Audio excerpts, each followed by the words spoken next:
All right, so good evening, everybody. I apologize for not being able to be here today in class, but with me not being here, that still is an excuse for us to not be able to get some stuff done.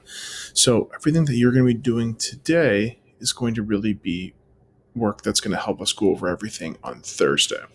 So while I'm gone, you have one assignment to work on, and that's really this assignment here. So you're going to be uploading a picture of 24 and pages 25 to your notebook. So let's kind of go back to where we left off last time I saw you, which was Friday. So on Friday, you began making a page that looked like this. Now, here, you don't have this, and you don't also have this. What you do have here is, let's focus on this first model here, which is crush an egg.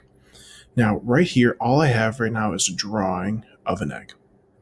And this is not actually a model. This doesn't show the science as to why I believe I could not crush the egg. This just shows a picture of an egg. So what I'm going to do is I'm going to challenge you to actually add more to your models. And as I've been looking over some of the other models, it's really coming clear to me that what we're missing is the why. And I understand that you might not know the answer, and that's okay. But I want you to take your best guess. And I want you to try to add something to this picture that shows the why as to why the egg didn't break. So there's probably something going on with the egg and with our hand that we couldn't see, right? We knew it was happening. There was something there, but we didn't quite see it. We had to find a way to represent it. That's what a model does. Okay. So right now you want to go ahead and draw your model for the crush and egg experiment. And you want to add things to it. So as you're adding things to it, keep in mind, what was the why as to why you couldn't break the egg? And then what we're going to do is I'm going to have you start working then on your second model, which was the balancing act. Now, I know this is out of order from what we've done in class, but you'll still complete all of the same demonstrations as my other hour. But here, this was what we did on Friday. So what we did is we started with 3 cups.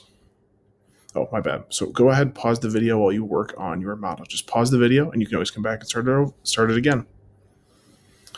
All right, so now that you're done working on your model for the egg, and now I need you to look at back to what we did on Friday. So what we did is we took 3 knives, we placed them all inside the center of cups, and then we were able to balance a cup of water on top of all 3 knives. And so here, for this model today, you're going to be trying to create another model, just like you did for crush an egg, but for something different. And for this, try to show what is happening with the knives, but also with the bottles or the cups that you use, because those are very important when it comes down to this.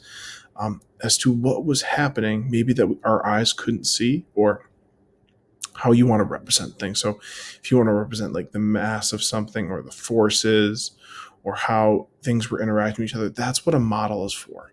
So the second model I'm going to have you make today is right here, and you're going to put this in your balancing act. Okay, so you want to draw, it's okay to just draw the knives and the bottles, but after you're done drawing the knives and the bottles, you need to add something to it. It's not just enough to draw a picture of knives and bottles, because it doesn't tell us anything. It doesn't tell us what we saw happen. It just shows me a picture of a moment in time. So what can you add between the knives and the bottles to show how this demonstration was able to work? And so why don't you go ahead and pause the video, and I'm going to have you work on creating your model here. All right, now that you're done working on your balancing act and bottles, this is the last step. And the last step here is for you to do your own demonstration by yourself. And so this is called cup and a coin. So what I'm going to have you do is I'm going to actually have you pause this video, and I'm going to have you go to another video. And that's going to be a recording of me actually doing the activity, and in a way for you to actually do the activity at home. So where are you going to find this? If you leave this video here, you're going to go back to Schoology. And if you click on this assignment right here, you will see cup and coin demonstration movie. And here you can actually watch me complete this demonstration. And after you've seen me complete the demonstration and you yourself have done it one more time, the third time, you're going to make a model. And you're going to notice a difference. So here, just so to give you a little preview, this circle is a coin. I used a nickel. This here is a cup. And then this rectangle here is a piece of paper. And what I did is I moved the piece of paper slowly, and then I moved the piece of paper really quickly. So you're going to be making models that are much better than these, but that show the why of why you think you got the results you did. It's not enough just to show the results, but you need to push it a step further and show the why. And that's really the same thing with all of these models. And that's really what I'm going to be like for. Even if you don't know the answer, I'm looking for you to show me the why. I'm looking for you to go beyond just drawing me a picture of an egg or just drawing me a picture of knives and Coke bottles or knives and cups. That's not going to quite cut. I want you to go beyond that and then show the why. What's happening that we can't really see with our eyes? Like, how can we represent certain things? Do you want to use arrows? Do you want to use shading? Anything you would like. Okay. So this is what you're going to do for page 25. Okay. Now, last but not least, this is the last thing you got to worry about is page 24. So why don't we go ahead, pause the video while you work on your models for cup and a coin. All right, now that you are back and done working on cup and a coin, you're going to go to one last notebook page and we're going to flip back to page 24. So let me show you what 24 is going to look like.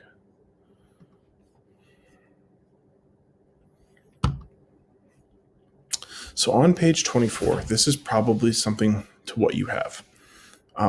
Here you started your models for the short track. You drew a track, you drew a ball. Maybe you drew an arrow to go with it. And here you also drew a long track with a ball, maybe an arrow to go with it.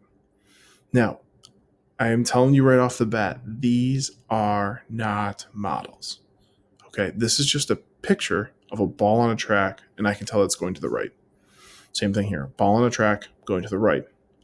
But we know when you did this demonstration that the long track finished faster than the short track. But looking at these two models, I couldn't tell you that. There's nothing in between these two models that shows me the long track finished faster than the short track. So you're going to have to add things to your models. You're going to have to add the reason as to why you think this finished faster than this one. And how you do that is completely up to you. I don't want to tell you how to show what you think. And remember, if you're not sure, that's okay. But I want you to put your ideas out there. So I'm telling you now, this is not a model. This is a picture of a certain point in time. The ball is here, it's moving to the right. This ball is here, it's moving to the right. But it doesn't show me, like I couldn't tell you the difference between these two pictures to show me that the long track, the ball is moving faster than the short track. And I also don't really know why. So that's going to really be up for you. You're going to have to be the one to add something to this model. And last but not least here. So why don't we go ahead and do this? Let's pause your video while you add things to this model.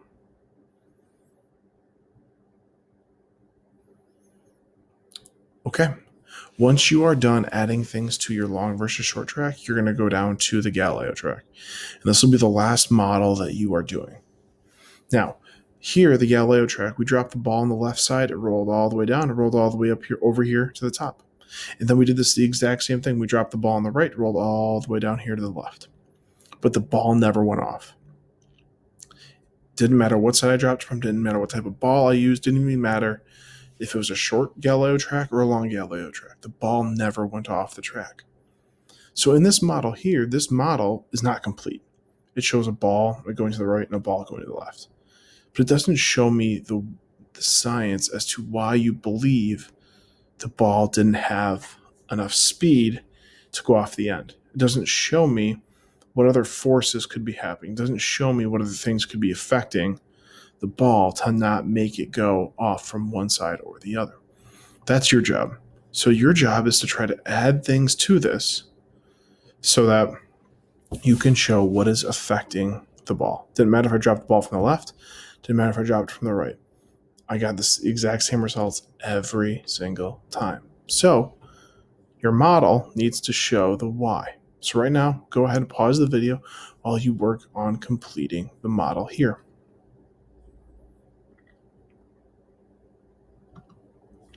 All right. Now, last but not least, the one thing I want you to do is we're going to flip it back now to page 24. We've done the models on both 24 and 25.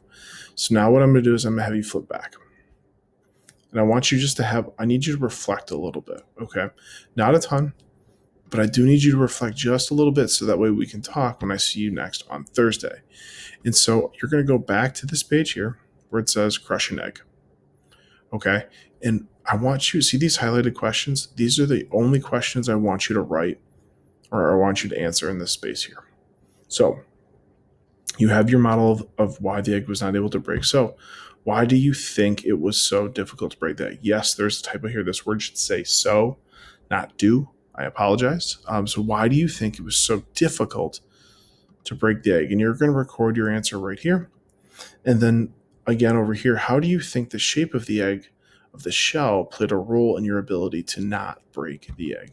So you're going to record your two answers in this space right here, just of the highlighted ones. Don't worry about the other ones, just the highlighted ones. And then we're going to go, last but not least, cup and a coin. You're going to answer this question here, only the highlighted one. Of what forces do you think had an influence on the card and the coin? So you pulled the card slowly, then you pulled the card quickly. What forces do you think influence that? And maybe you can show those forces in the model. That's why I'm asking you these questions, because it's not enough just to have a drawing of what you saw. You got to go beyond that. You got to go a step further. You got to come up with the why. Why do you think you saw a difference? Okay.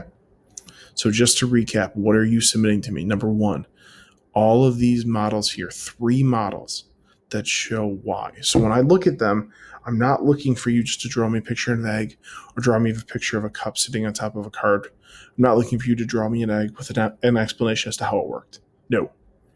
I want the why. Even if you think it's wrong, even if you're not sure, I want you to add something to these models that shows the why behind this, okay? You had a hand squeezing on the egg, but the egg didn't break. So what was happening between the egg and the head that didn't allow it to break? Here, you're going to be drawing a model of a cup and a coin. And you're going to be trying to show me the difference as to why you saw what you saw when you moved the paper slowly versus when you moved the paper quickly. And then you're also going to show me the science behind why do you think the cup didn't fall? 3 knives were balancing on top of cups, and then we were able to hold another cup on top of them. Why did the cup not fall? So that's first and foremost, that one taken care of.